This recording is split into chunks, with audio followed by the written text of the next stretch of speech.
إن الحمد لله نحمده ونستعينه ونستغفره ونتوب إليه ونستهديه ونعوذ بالله تعالى من شرور أنفسنا من سيئات أعمالنا من يهده الله فلا مضل له ومن يضلل فلا هادي له وأشهد أن لا إله إلا الله وحده لا شريك له وأشهد أن محمدا عبده ورسوله اللهم صل وسلم وبارك على حبيبنا ونبينا محمد وعلى آله وأصحابه ومن سار على نهجه وتمسك بسنته إلى يوم الدين أما بعد.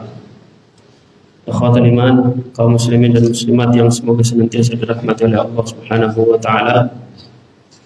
Alhamdulillah, senantiasa kita memuji dan menyanjung Allah Subhanahu wa taala atas segala nikmatnya. Nikmat yang luar biasa banyak, nikmat yang tidak terkira banyaknya. Yang kata Allah Subhanahu wa taala, wa in ta'uddu ni'matallahi la tuhsuha. Kalau kalian menghitung-hitung nikmat Allah, kalian tidak akan mampu menghitungnya. Salah satu nikmat tersebut yang mungkin sering kita lupakan adalah nikmat Islam, iman. Itu nikmat terbesar tentunya. Dan tentunya juga nikmat hadir di majelis ilmu. Itu adalah nikmat. Nikmat yang mungkin tidak kita sadari. Itu nikmat yang tidak semua orang Allah berikan nikmat ini. Hanya orang-orang tertentu, orang-orang pilihan yang Allah berikan nikmat untuk bisa hadir di majelis ilmu yang dikatakan oleh Nabi SAW sebagai salah satu taman di antara taman-taman surga.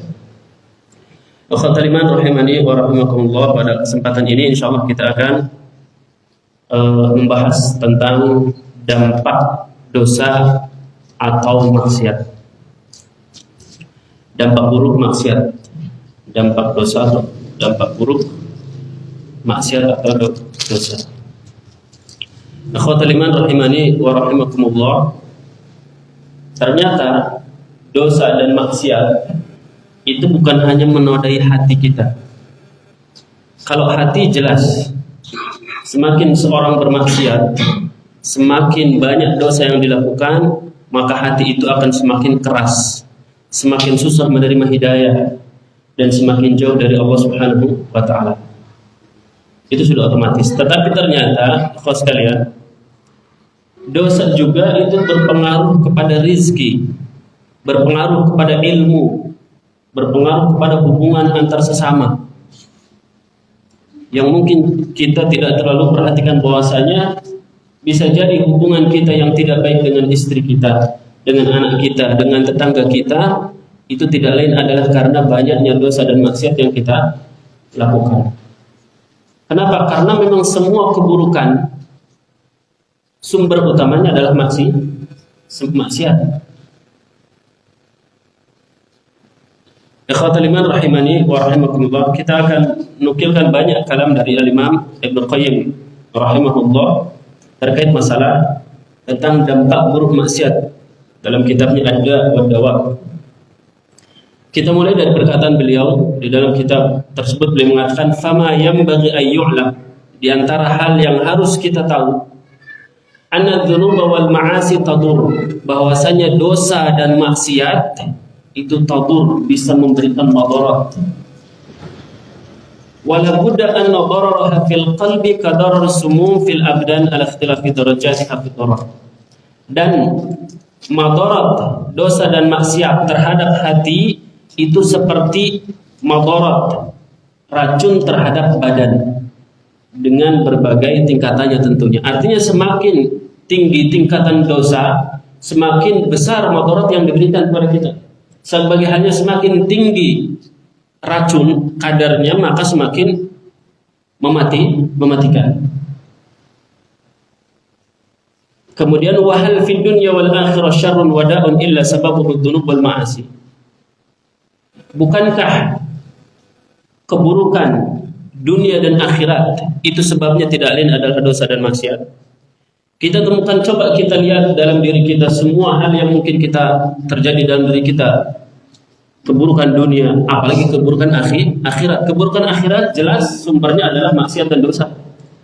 Dan tidak sedikit keburukan dunia pun itu pasti rata-rata bersumber dari maksiat kita sendiri. Entah kita bisa langsung merasakan, oh ini karena saya berbuat maksiat seperti ini, atau memang itu karena masih tetap ada hubungannya dengan maksiat yang kita kerjakan. Dan ini bukan sering ya, banyak hal terjadi seperti ini. Bisa jadi istri yang membangkang, anak yang susah belajar, kemudian atau masalah-masalah yang lain. Maka ketika itu kita juga harus introspeksi diri. Dosa apa sih yang kita perbuat? Makanya seorang ulama mengatakan, saya bisa melihat dosa saya ketika ada perubahan perilaku pada hewan tunggakan dan juga istri saya. Kalau istri saya kok sekarang senang tabarruj, bermaksiat dan sebagainya, bisa jadi itu karena perubahan dalam diri kita yang kemudian kita lebih dekat kepada dosa. Anak-anak bandel, coba lihat diri kita dulu, bisa jadi ternyata memang kita yang penyebabnya, ya kan? Begitu juga bahkan dia mengatakan hewan tunggangan yang mungkin tadinya nurut, sekarang kok jadi nggak nurut dan sebagainya. Dia mengatakan bisa jadi itu adalah karena dosa pemiliknya. Kemudian faman ladzi akhrajal abawaini minal jannah. Apa yang menyebabkan ibu bapak kita Adam keluar dari surga, dari ladzati wan na'im, negeri kenikmatan, ya kan, wal bahjah was surur, dan kebahagiaan, ila daril alami wal ahzan wal masaib, keluar kemudian masuk ke negeri yang penuh dengan penderitaan, kesedihan dan juga musibah. Apa yang menyebabkan Adam dan Hawa dikeluarkan dari surga kemudian ditetapkan di dunia, meskipun memang itu sudah rencana Allah Subhanahu wa taala, bahwasanya Allah akan menciptakan seorang makhluk yang akan menjadi khalifah di bumi, yang akan mengurus bumi, itu Adam alaihissalam. Tetapi yang menyebabkan Adam dikeluarkan dari surga tidak lain adalah karena maksiatnya sendiri kepada Allah Subhanahu wa taala. Jadi seseorang keluar dari kenikmatan menuju kepada kehancuran, kesedihan dan sebagainya, itu tidak lain adalah karena maksiat.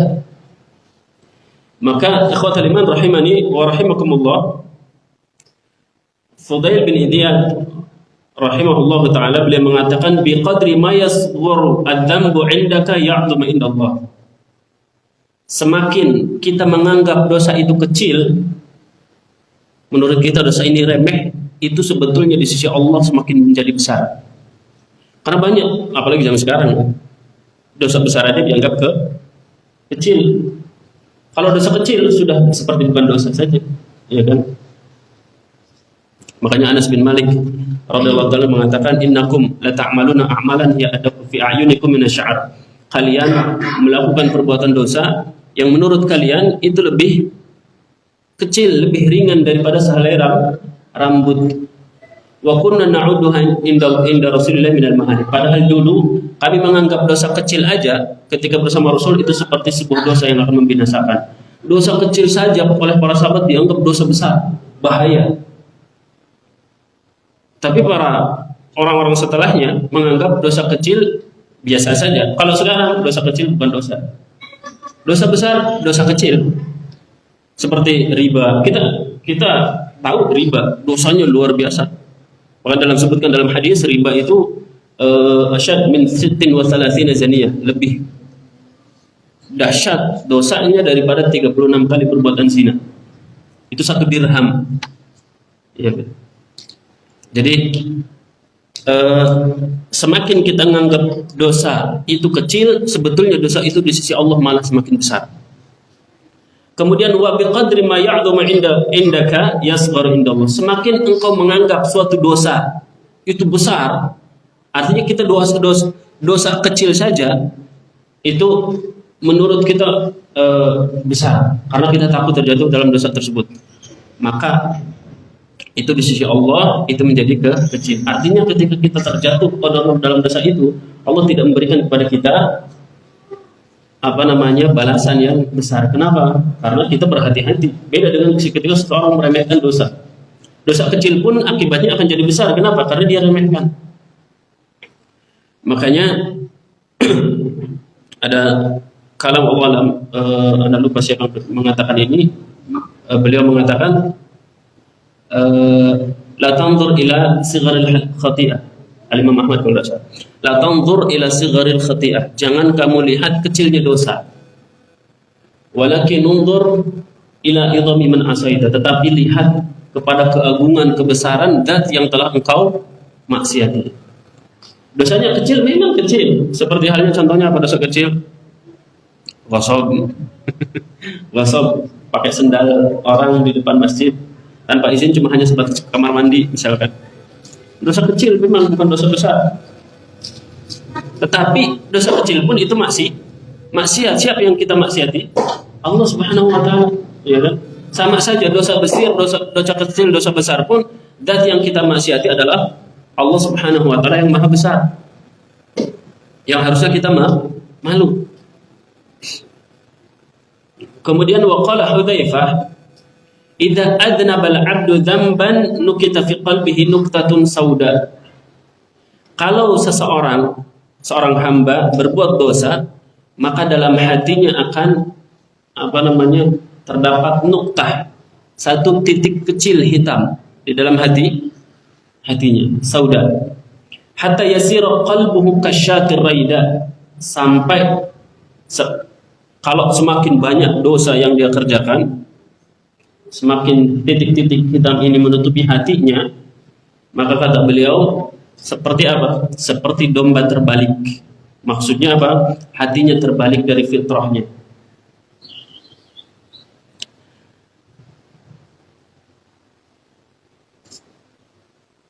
Kemudian ikhwatul iman rahimani wa rahimakumullah, dan berikut kita nukilkan beberapa dampak buruk maksiat. Yang pertama adalah bahwasanya maksiat itu menghalangi masuknya ilmu. Ini sudah ma'ruf. Orang kalau ingin dapat ilmu, jauhi maksiat. Para talibul ilm, para penuntut ilmu, ini harus betul-betul jadi pengingat kita. Ilmu itu nggak mungkin akan masuk kalau seseorang banyak bermaksiat. Karena ilmu itu pasti berlawanan dengan maksiat. Beliau mengatakan di dalam kitab tersebut, hirmanul ilm, di antara dampak buruknya maksiat kepada seseorang adalah hirmanul ilm, terhalangnya seseorang dari ilmu. Fa innal ilma nurun, karena ilmu itu cahaya. Yaqdhifuhu Allahu fil qalb, yang Allah tanamkan, Allah tancapkan dalam hati seseorang. Wal ma'siyatu tudfi'u dzalika nur, dan maksiat itu memadamkan cahaya itu.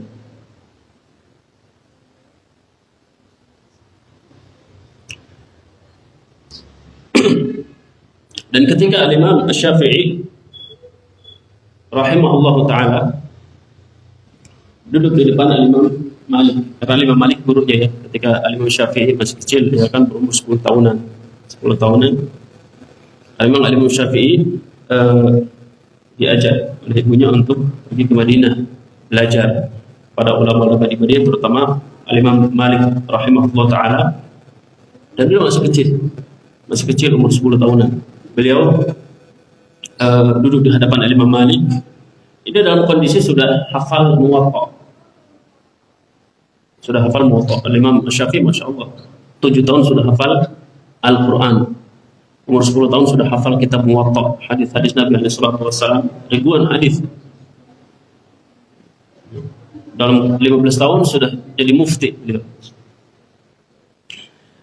Jadi ketika Imam Syafi'i duduk di depan Imam Malik membacakan Muwatta di depan Imam Malik, ini membuat Imam Malik rahimahullah takjub sekali. Masya Allah, anaknya luar biasa cerdasnya, pemahamannya luar biasa, hafalannya luar biasa. Maka apa yang dikatakan oleh Imam Malik kepada Imam Syafi'i? Beliau mengatakan, inni arallaha qad alqa ala qalbika nura. Sungguh aku telah melihat bahwasanya Allah telah menetapkan, Allah telah menancapkan dalam hatimu nur, cahaya. Cahaya apa ya? Cahaya ilmu. Fala tudfi'uhu bi dhulmatil maksiyah, maka jangan kamu padamkan cahaya itu dengan kegelapan maksiat.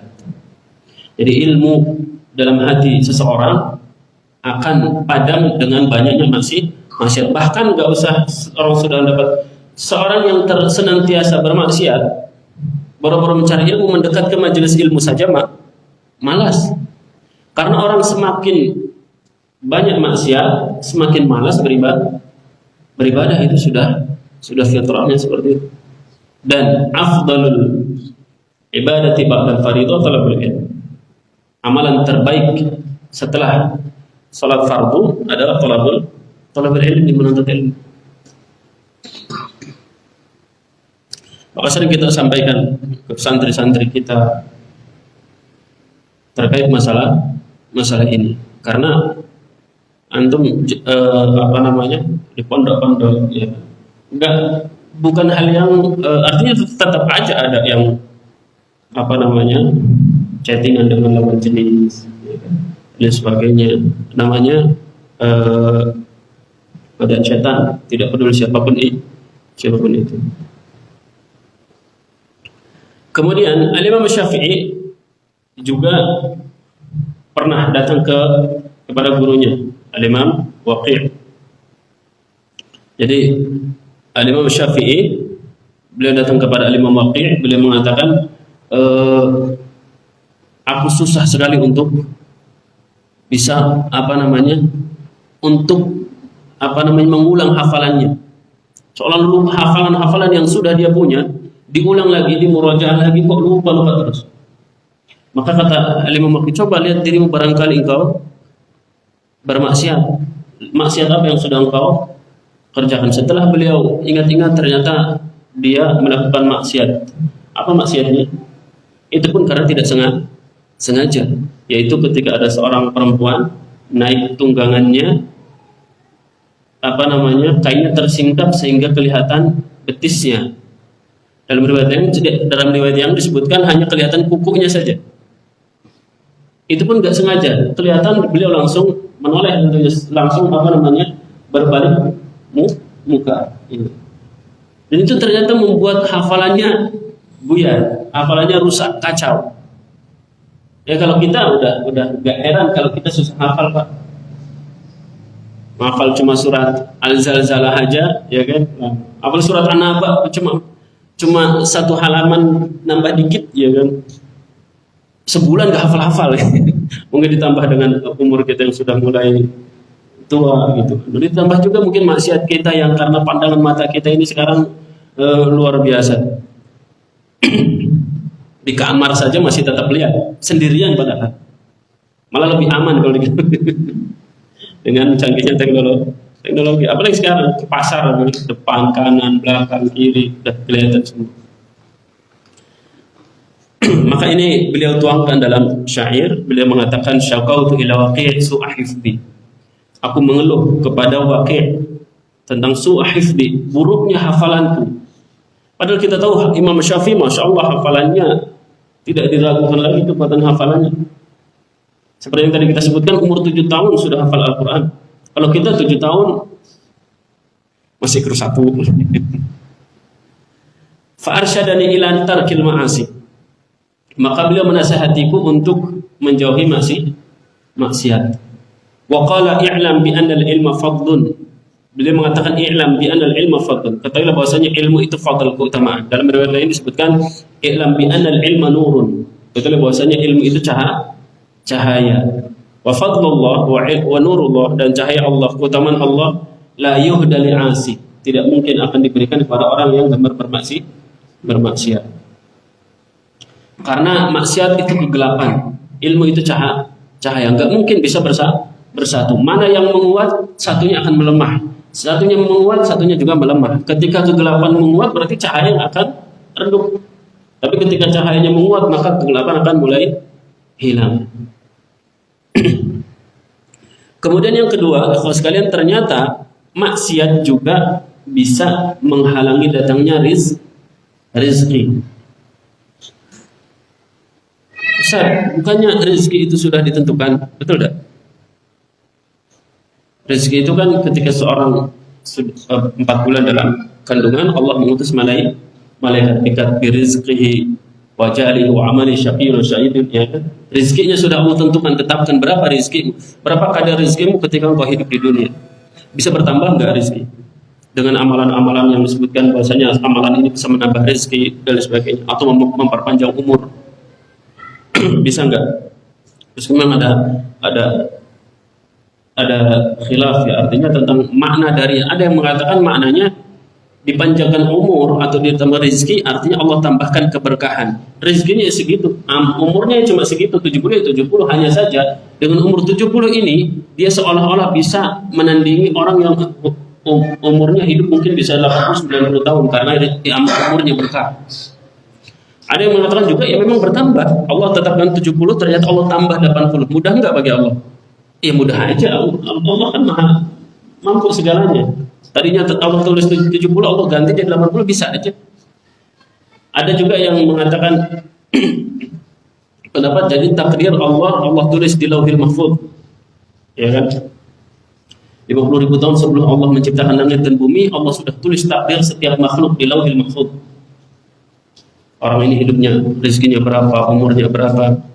Tapi ketika Allah perintahkan malaikat untuk mencatat ketika berumur 4 bulan di dalam rahim, kata mereka enggak menulis seperti yang ada di Lauhil Mahfuz. Artinya kalau di Lauhil Mahfuz Allah tetapkan umur si fulan 80. Tapi Allah tuliskan kepada malaikatnya tulis 70 saja. Artinya ketika si fulan mengamalkan amalan-amalan yang bisa menambah rezeki, Allah tambahkan umurnya sesuai dengan sampai di batasannya 80. Begitu juga dengan rezeki.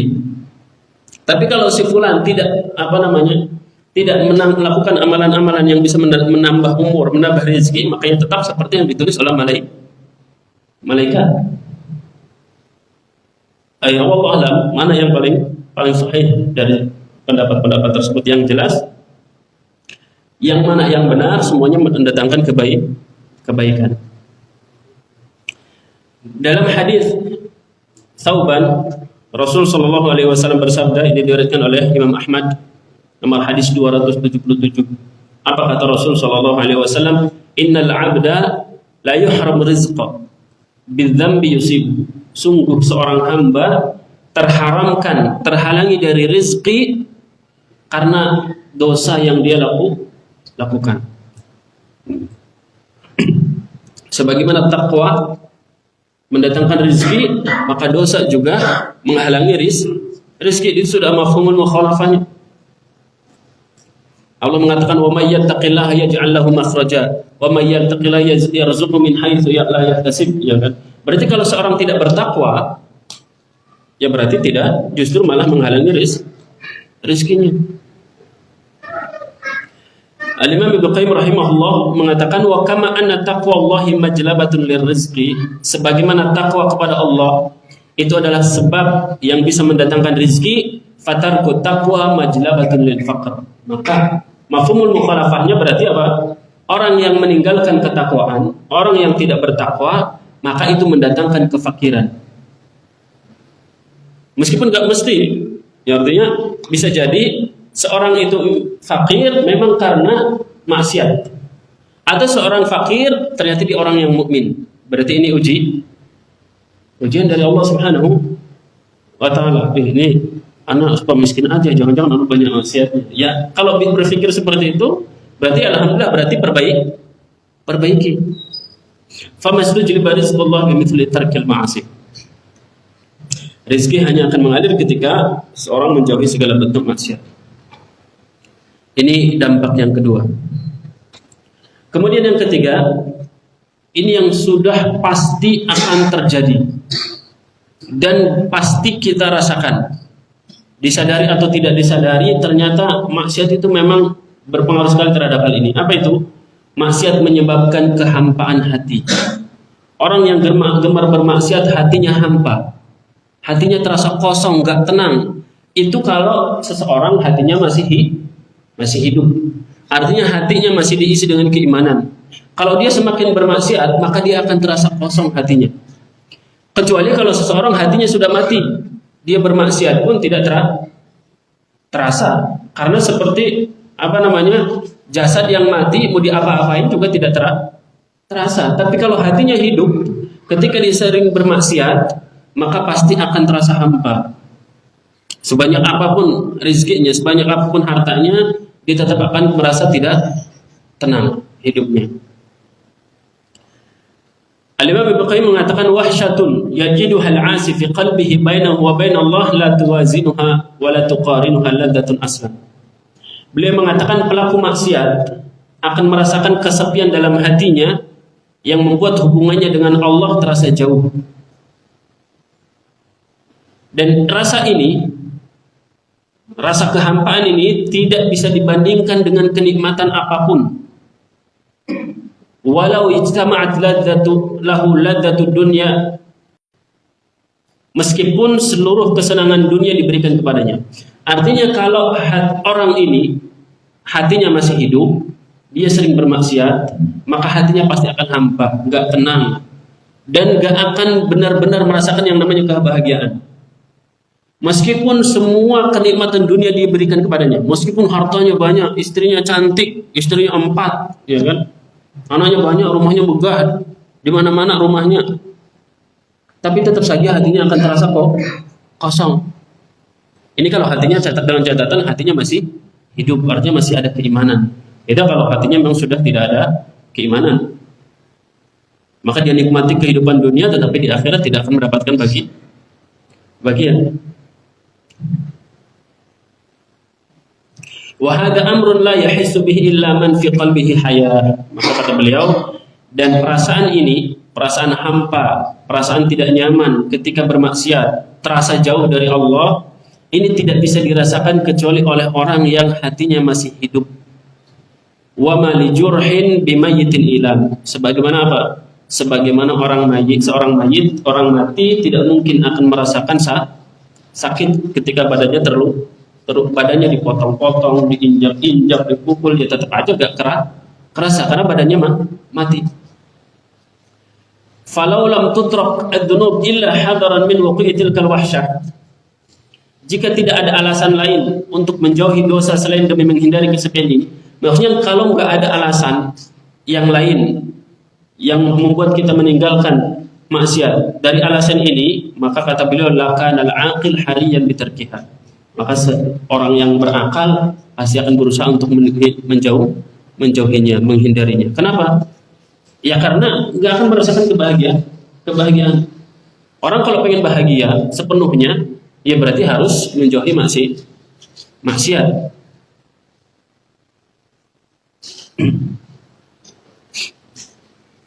Kemudian seorang pernah mengadu kepada salah satu ulama ketika dia mengatakan merasa hatinya telah hampa, terasa jauh dari Allah Subhanahu wa taala. Beliau mengatakan idza kunta qad awhashatka dzunub, jika dosa-dosamu telah membuat hatimu merasa kesepian, merasa tidak tenang, merasa hampa, fadaha, maka tinggalkan maksiat-maksiat itu idza syi'ta, kalau kamu mau.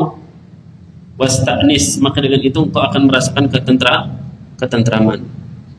Dan antum jenengan bisa rasakan ketika kita, masya Allah, dalam kondisi iman kita naik, kita sholat semangat, thalabul ilmi semangat, ya kan, zikir pagi, petang semangat, itu tenang sekali hati kita. Tidak bisa dibandingkan dengan ketenangan kita dapat harta Anda. Memang beda. Tapi ketika jauh dari Allah Subhanahu wa taala, maka hati kita akan hampa. Makanya benar kata Allah Subhanahu wa taala, ala bi dzikrillah tatmainnul qulub. Benar bahwasanya hati ini akan tenang ketika senantiasa dekat dengan Allah Subhanahu wa taala.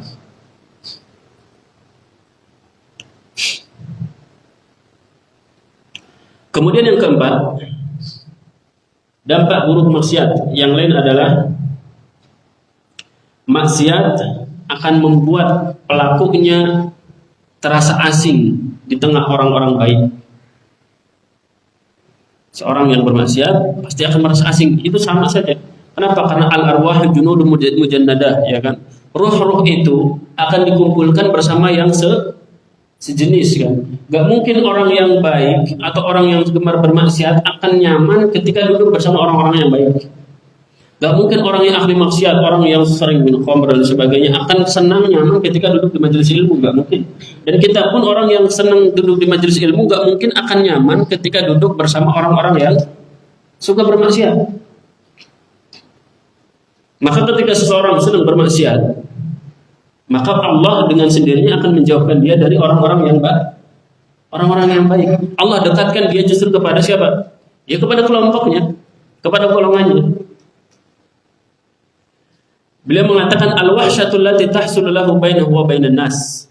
Jadi rasa hampa, rasa kesepian yang diakibatkan oleh dosa itu juga mempengaruhi hubungan antara dia dengan orang lain.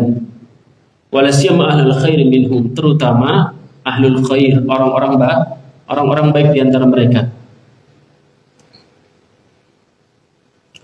Kullama qawiyat tilka al-wahsyah ba'uda minhum wa min mujalasatihim. Semakin kuat atau semakin banyak maksiat, maka semakin jauh kita dari untuk bisa nyaman duduk-duduk bersama orang-orang baik. Wa harumal intifa'a wa hurima barakatul intifa' bihim. Dan kita diharamkan, dijauhkan dari mendapatkan keberkahan dan manfaat dari apa? Dekat bersama dengan orang-orang saleh. Wa qaruba min hizbi syaitan. Justru malah dia akan dekat dengan hizbi syaitan, orang-orang yang kelompoknya syaitan. Biqadri ma ba'uda min hizbi rahman.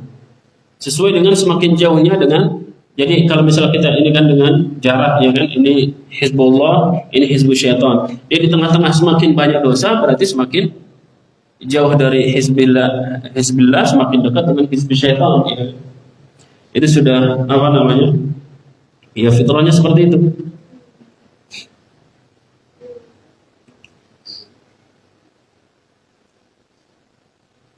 Kemudian yang kelima, maksiat membuat semua urusan dipersulit. Maksiat membuat urusan dipersulit. Makanya orang yang sering bermaksiat itu pasti rata-rata kehidupannya berantakan. Ya di kerjaan juga nggak beres, dalam kehidupan rumah tangga juga nggak beres, kehidupan sosial pun nggak beres. Makanya kata Allah, wa man a'rada 'an dzikri fa inna lahu ma'isyatan dhanka. Siapa yang berpaling dari peringatanku, maka baginya kehidupan yang sempit. Beliau mengatakan ta'sir umurihi alaihi fala yatawajjahu li amrin illa yajiduhu mughlaqan dunahu aw muta'assiran alaihi. Jadi sering kesulitan seseorang, ini salah satu dampak maksiat, itu adalah seseorang seringkali tertimpa kesulitan dalam urusan-urusannya. Setiap kali dia mendapatkan suatu perkara, menyelesaikan suatu perkara itu terasa susah bagi dia, bahkan terasa perkara ini sulit untuk diselesaikan. Wa hadza kama anna man yattaqullaha ja'ala lahu min amrihi yusra. Ini sebagaimana orang yang bertakwa kepada Allah, maka Allah jadikan semua perkaranya mudah. Semakin dia bertakwa, semakin Allah mudahkan perkaranya. Semakin seorang bermaksiat, maka perkaranya akan semakin sulit. Mungkin mudah sebetulnya, tetapi terasa sulit bagi dia. Faman aqala taqwa ja'ala lahu min amrihi yusra. Maka barang siapa yang menjauhkan diri dari ketakwaan, maka Allah jadikan perkaranya terasa susah. Benar memang. Anda coba perhatikan, orang yang bertakwa kepada Allah ketika ditimpa dengan hal-hal yang tidak menyenangkan, mungkin dengan musibah dan lain sebagainya, kira-kira gimana? Terasa ringan bagi dia. Kenapa? Karena dia tahu semua itu adalah ujian, dan di balik ujian ada pahala, maka dia bersabar. Tetapi bagi orang yang tidak bertakwa, perkara kecil saja itu menjadi terasa berat. Kenapa? Karena dia bisa bersabar.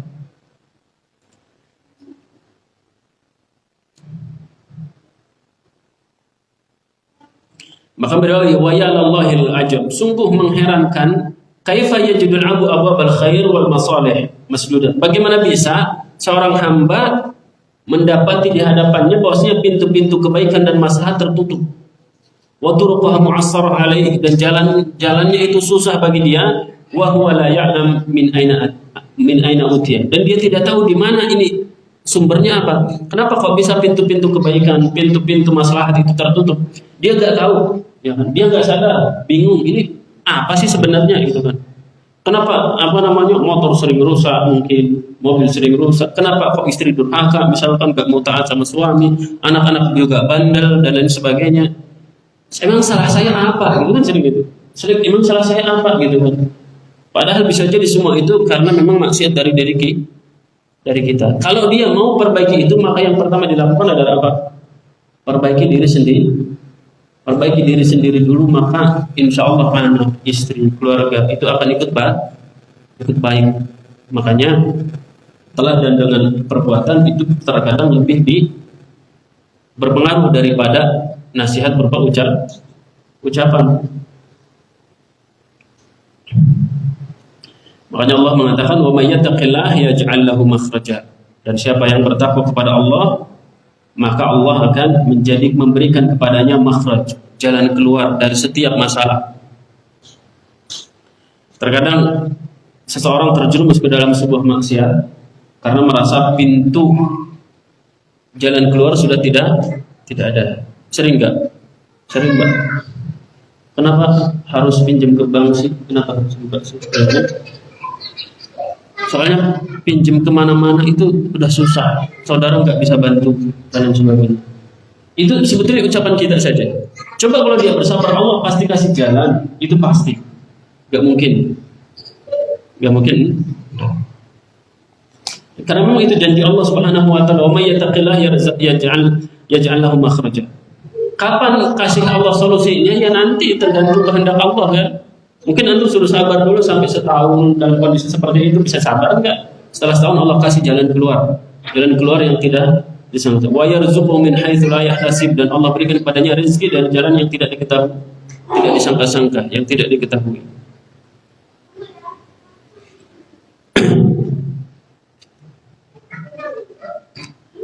Kemudian ikhwas sekalian yang dirahmati oleh Allah Subhanahu wa taala, dampak maksiat yang lain, maksiat itu menghadirkan kegelapan dalam hati. Artinya kalau hati gelap karena banyaknya maksiat, maka susah untuk menerima nasihat. Susah untuk menerima hidayah. Antum coba lihat kaca kalau gelap dikasih senter lampu, masuk enggak masuk.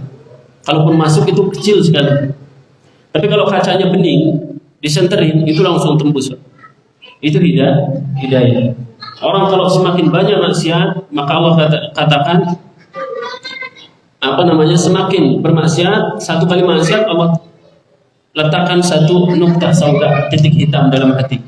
Semakin bermaksiat, semakin banyak titik hitamnya, sampai kalau sudah banyak sekali sampai memenuhi hatinya, sehingga hatinya gelap karena maksiat. Semakin banyak maksiat, maka susah untuk dapat hidayah.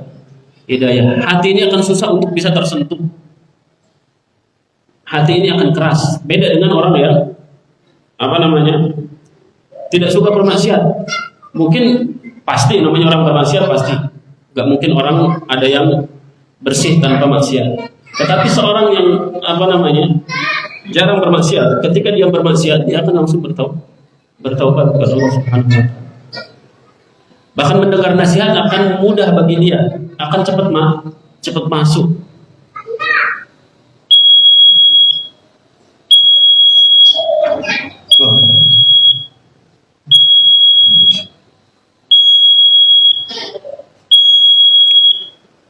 Kita bacakan dulu apa yang disampaikan oleh Imam Ibnu Qayyim rahimahullah. Dzulmatun yajiduha fi qalbi haqiqatan yahisu biha kama yahisu bi dzulmatil lail. Kegelapan akibat maksiat itu benar-benar terasa di dalam hati. Seolah-olah seseorang merasakan kegelapan pekatnya malam tanpa cahaya. Fatasiru dzulmatul ma'siyah liqalbihi ka dzulmatil hissiyah li basarihi. Jadi kegelapan maksiat yang ada dalam hati itu seperti kegelapan yang menutupi mata, gak bisa melihat. Maka orang yang hatinya tertutup dengan maksiat, dia susah untuk bisa membedakan mana yang baik, mana yang benar. Karena hati lebih condong kepada keburukan. Fa inna ta'ata nurun, karena ketaatan itu adalah cahaya, wal ma'siyatu dzulmah, dan kemaksiatan adalah kegelapan. Wa kullama qawiyati dhulmah izdadat hayratuhu. Semakin bertambah kegelapan itu, maka akan dia semakin membuat dia semakin bingung, merasa semakin hampa, semakin kosong hatinya, hatta yaqa fil bid'ah wad dhalalat wal umurul muhdath, sehingga tidak jarang kemudian terjatuh ke dalam apa? Bid'ah, kesesatan, khurafat dan lain sebagainya. Kenapa? Karena awalnya memang sudah diawali dengan banyak maksiat, sehingga dia susah membedakan mana yang tauhid, mana yang syirik, mana yang sunnah, mana yang bid'ah, mana yang baik, mana yang benar. Wa huwa la yashur, dan dia tidak sadari itu. Ka'ama ukhrija fi dhulmatil lail yamshi wahda. Seperti seorang yang buta, kata beliau, seperti orang yang buta keluar di tengah malam yang gelap dan dia berjalan sendiri. Kira-kira apa yang terjadi? Yang nggak tahu arah sama saja. Kemana dia akan berjalan?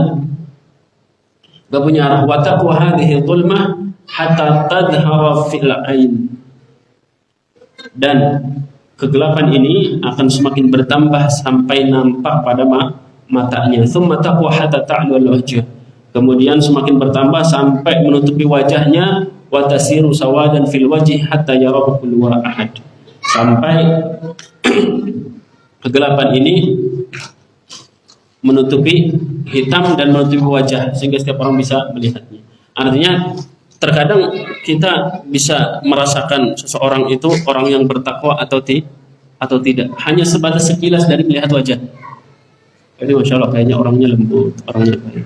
Tapi sekilas juga kadang-kadang kita bisa lihat orang ini dari wajahnya tuh suram gitu. Jadi gak kelihatan ada aura baiknya, kalau bahasa kerennya itu aura positifnya. Orang yang senantiasa berbuat baik maka aura positifnya pasti keluar, murah, senyum dan lain sebagainya. Orang yang suka bermaksiat beda. Yang ada adalah hawa keburukannya. Jadi kalau dekat dia tuh rasanya gak nyaman. Wallahu taala a'lamu bissawab. Khawatir iman rahimani wa rahimakumullah, ini yang bisa kita sampaikan, mudah-mudahan bermanfaat terutama untuk anda pribadi. Allah taala a'lamu bissawab. Kita tutup dengan doa kepada Allah. Subhanallahumma bihamdika asyhadu an la ilaha illa anta astaghfiruka wa atubu ilaik. Wassalamualaikum warahmatullahi wabarakatuh.